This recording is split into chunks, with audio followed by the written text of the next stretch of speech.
David Cameron says it's time we demolished some of England's worst sink estates and rebuilt houses people feel they can have a future in.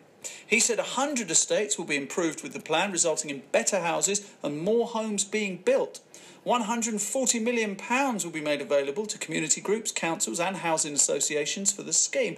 And the Prime Minister told the BBC's Andrew Marr show that he wanted to extend opportunity. I think sink housing estates, many built after the war, where people can feel trapped in poverty, unable to get on and build a good life for themselves. I think it's time, with government money, but with massive private sector and perhaps pension sector help, to demolish the worst of these and actually rebuild houses that people feel they can have a real future. With greater intensity of housing as well. In some cases, the odd thing about some of these high-rise blocks and the way that they've been structured is actually they don't provide a huge number of houses. And in fact, by demolishing them, you might be able to provide better houses and more houses at the same time. I want to hear from you on this, particularly if you grew up or still live on a council estate in the hood, as it were. Is it time that some of them were demolished and replaced with new homes? It's part of the government's blitz on poverty, and David Cameron says tearing down these bleak, brutal high-rise towers, or indeed these sink estates, will help tackle drug abuse and gang culture. So what do you think? Are you living in one of these environments right now? Do you think it is as simple as demolishing them and rebuilding them with nice gardens and a park? How about changing the mentality of some of the people, a minority of the people, but of course they can often create the most havoc, that live in these places? Call me. 0500 909 693 is the number, or you can of course text me. I'm sure you've got lots of free texts available in your monthly bundle. 85058 is the text number. Let's discuss this now with the Labour MP Clive Betts, who's chair of the Commons Communities Local Government Committee, Andrew Teacher, who's a property expert, and Eileen Short, who's chair of the campaign group Defend Council Housing. Good evening to all three of you. I'll start with Eileen. Good evening to you, Eileen. Hello. What do you make of the Prime Minister's proposals? I don't trust them as far as I can throw them. You cynic, you. Now, why, Eileen, would you be so Because cynical? on Monday, the Prime Minister's government said they were going to parcel up public land, pay for it to be cleaned up and then hand it out to developers for nothing. On Tuesday, they tried to put through changes to stop building any affordable homes for rent and take our secure tenancies away. And then on Sunday, we're supposed to believe that they have our best interests at heart when they say they want to knock down our estates. Well, we know what regeneration means. It means they take away homes that are secure and for rent and that we can really afford, and they replace them with private for sale that we can't afford, and we all end up kicked out and ending up in private renting. So, Andrew, good evening to you. Is what he's saying, pair that with what Eileen's just said, a boon for people investing in property, but not something that people who live in council housing should be that happy about? Well, it's important to understand the dynamics of how these things work. You know, you don't simply click your fingers and have lots of buildings pop up overnight. Developing. I think we all understand that, yeah. Yeah, but I think the point to make, and the point that people often overlook, is that it requires a hell of a lot of financial risk on the part of companies who are doing the stuff, who are doing the developing.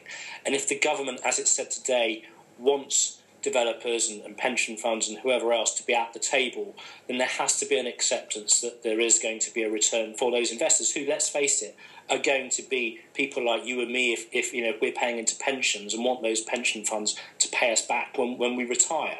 And I think that why these proposals are good are because they finally recognise the thing that's been staring us in the face for decades, and that it's the fact that poor housing is often the root cause of poor health, crime, social disorder and many other problems which successive governments, both Conservative and Labour and the Coalition, have skirted over for years. And although people like Tony Blair and his Labour government did a lot to help cities, one of the things they didn't really tackle was housing. So, sorry, how would what you've just suggested, because of the private investment, help those people? Because what you seem to be saying is about building houses for sale And what Eileen is talking about is houses that people can rent. Now, not everyone can buy a house, can afford a house and get a loan to buy a house, can they? Hang on a sec. I didn't mention anything about sale or rent. I think, the key thing... So those people investing then, then let us bring it back to the pension funds and the investors who want a return on their investment.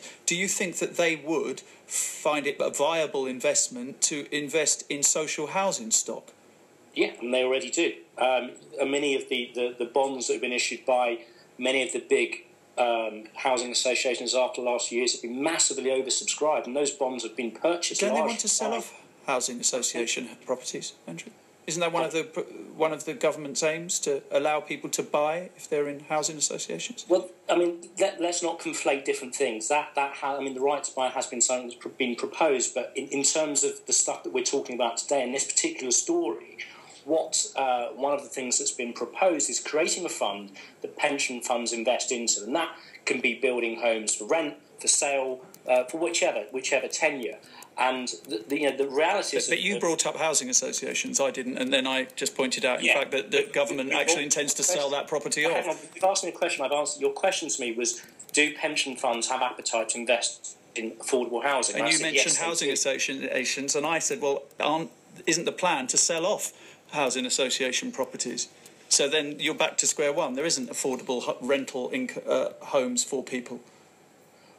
Well, affordable housing isn't going to disappear overnight just because there's despite your best efforts, hey? All right, well, let's bring the Labour MP Clive Betts in on this, who's chair, as I said, of the Commons, Communities and Local Government Committee. Very good evening to you, Clive. Good evening.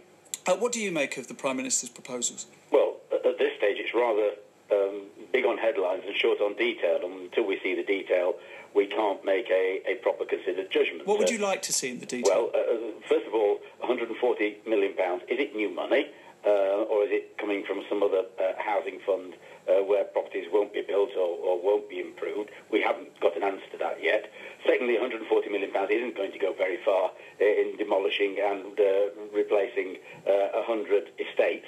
There's going to have to be an awful lot more money coming from the private sector. What conditions is it coming with? How is it going to be raised? Are questions. Will the schemes be done by government, or are they going to be done with the full cooperation and involvement of the people who actually live in these areas? And we don't know that yet. And finally, I think a very real question was raised a few minutes ago. What sort of housing will replace those that are there? Most of these housing will be rented housing, a lot of them social rented housing. People can't afford other sorts of housing. They're in these houses at reasonable rents. If they're replaced by properties either for sale or at market rents, then lots of the people who live in these areas already won't be able to live there in the future. That's a real concern, and until we have the details, we won't be able to know whether that's the case and whether people should be worried about being displaced and moved elsewhere.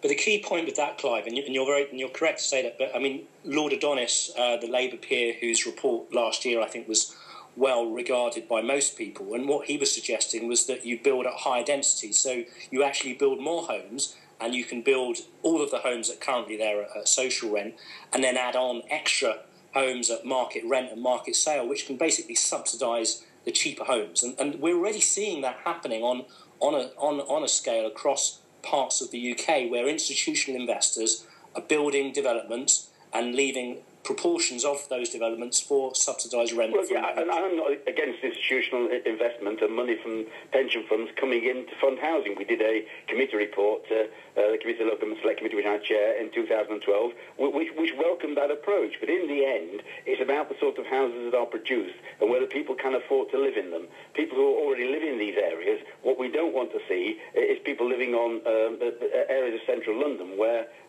rents in the private sector can be extremely high. Houses are simply unaffordable.